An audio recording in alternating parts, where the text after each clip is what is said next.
is Sandy Krot. Lovely to speak to you today. I'm speaking to you from the United States, from Washington State, which is in the very northwestern corner of the state of the U.S., and I live in the very northwestern corner of the state of Washington. I'm going to talk today about peace.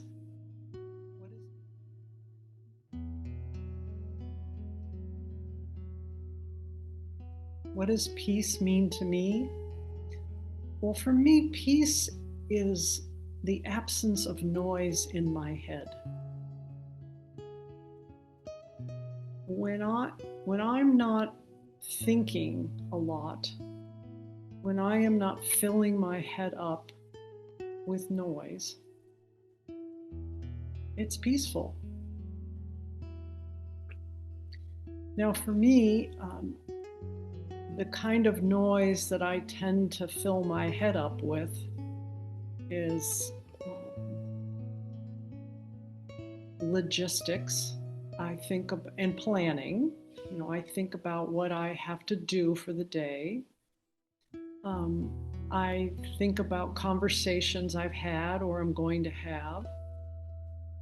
I'm not a big worrier, but I do spend too much time judging myself and other people. So that's some of the noise in my head. When I don't have that noise, there is this sense of everything is fine. Everything is going to be okay. This feeling of peace, which brings with it just a joy and a happiness and a contentment with what is.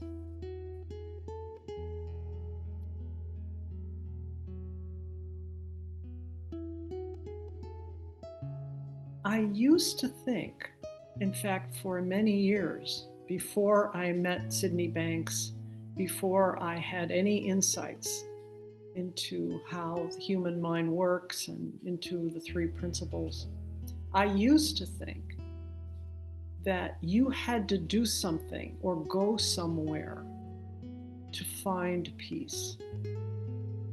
And for me, it was going into the wilderness. I thought that peace lived in the wilderness. And so I had to go there. And I would be in school or work during the week, and then every weekend I would have to go out into the wilderness. I'd have to go hiking. I'd have to go biking.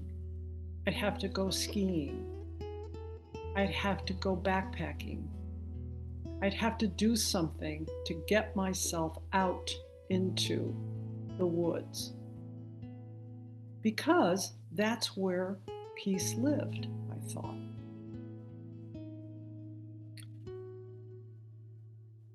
There is a wonderful quote from Sydney Banks. It's on one of his very early recordings. He says, "You create an object to go with a feeling. You have a feeling, and then you create an object, or you find an object to suit that feeling. If you could see the feeling without the object, you're free."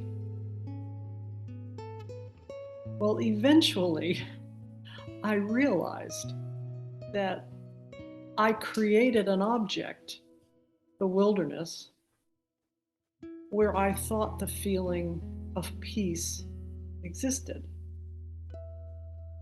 Eventually, I realized It didn't exist there. That peace wasn't found in the wilderness. When I had that insight, I suddenly remembered or realized that there were many times when I would be out in the wilderness and I was not peaceful. And there were times when I was at work, or I was in my car, or I was with friends, sitting in the middle of a restaurant, and I was peaceful. But I hadn't noticed it because I connected peace to an object.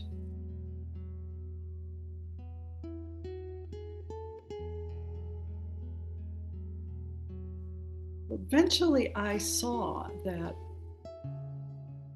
there are no circumstances or situations or people that are required to find this peace. That it was simply the absence of noise in my head. And that could happen at any time.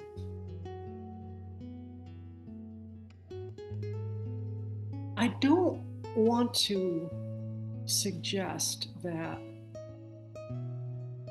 there are challenging times that make finding peace difficult. I know that some people right now across the globe are going through very challenging times. Some of you are living in a war zone. Some of you are living with violence in your families. Some of you are living in poverty. Some of you are faced with illness. I'm not making light of how challenging life can present from time to time. But what if peace was available to us, regardless of our circumstances? What if peace was something that was a feeling that lived inside of us, that was actually a natural state that we would experience, but for all the thinking we do that takes us out of that natural state? What if peace was here right now, in this moment, regardless of circumstances? What if it was like, sometimes I walk around the house and I say, I can't find my glasses. And then eventually, they were right there. I just didn't see them. I remember when I was a little girl, I had an uncle who used to play this game with us. He would come up to us and he would put his fingers alongside our nose and he would rub his fingers over our nose, and then he would put his thumb between his finger and he'd say, "Oh, look, I've got your nose," because it would kind of look like a nose. I've stolen your nose." And we would laugh and chase him. Of course he didn't take our nose. Our nose never left. And I think that's what happens to me when I lose that feeling of peace. It's not that it goes anywhere. It's like my nose, it doesn't go anywhere. It's just that my attention is somewhere else. I am filling my head up with noise. And it's that noise that's drowning out the peace.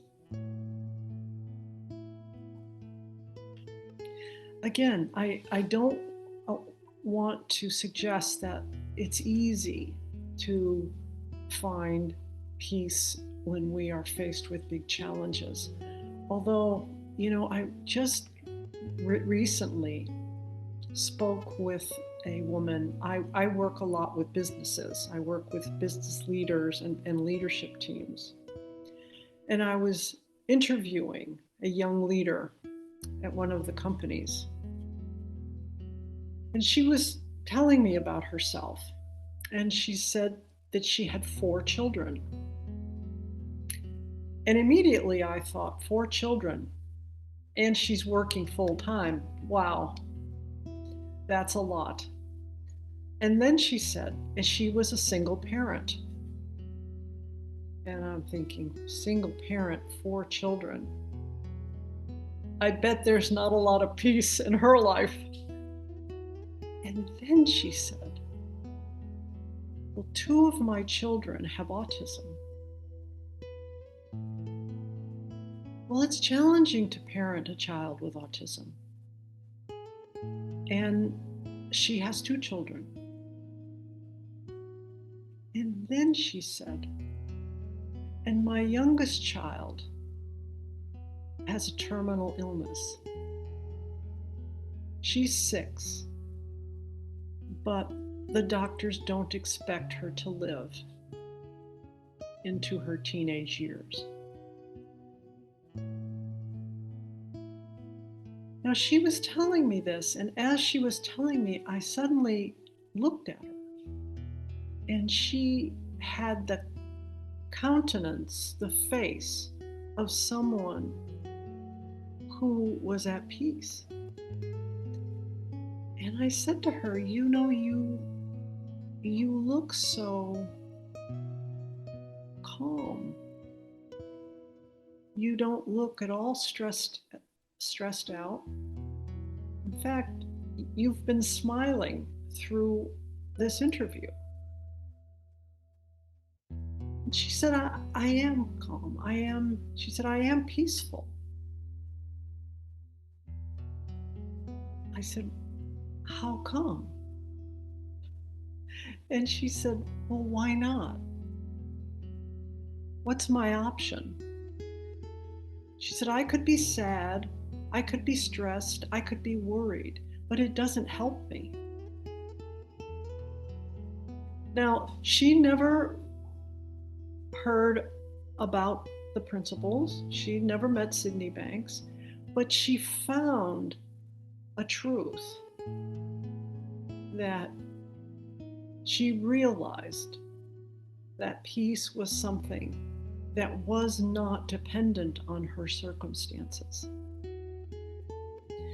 When I work with businesses in groups, one of the first things I ask them all to do in my program is I ask them to take a moment and think of a time when you were peaceful on the inside. And I ask them just to sit quietly and remember a time when they felt peaceful on the inside. And then I ask them, what qualities do you notice in yourself when you're peaceful on the inside? And I just did a program a couple of weeks ago, and here's the list that they came up with. It's very similar to a list that I get every time I ask this question of people. What qualities do you find you have when you're peaceful on the inside? And this group said, I have clarity. I feel grounded. I'm energized. I feel positive about the future. I'm connected. I'm relaxed.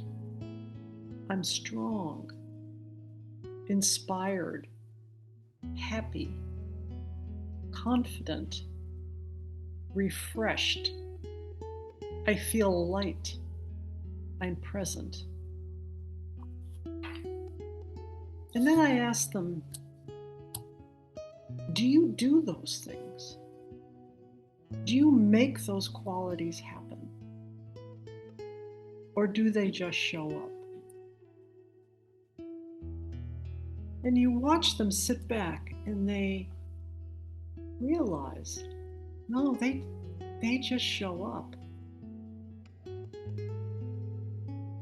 Well, that's because when our minds are at peace, we have available to us an intelligence, the intelligence behind life. It doesn't get any better than that.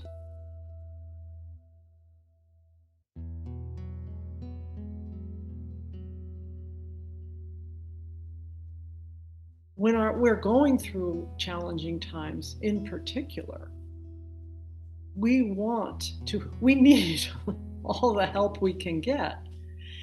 And to be able to have those qualities online, to have those qualities available to us during challenging times is exactly what we need to have clarity, to be strong, to be inspired, to be confident. That's what we want. That's what we need when we're going through challenging times. So hopefully you're discovering that the human mind is perfectly designed for us to live a happy and productive life, no matter what, no matter the circumstances, because the circumstances aren't where peace lies. It's difficult sometimes to describe the absence of something. You can't do the absence of something. So when I say peace is the absence of noise in my head, you can't do that. But you don't have to. You don't have to. You just have to see that there's nothing in the way of you and your feeling of peace except the thinking you're doing in the moment. And when that dissipates, when that dissolves, when that lessens, you'll find the peace that you're looking for, because it is part of who you are and part of the way the human mind was designed. Well, I hope this is helpful. Good to share with you. Take care.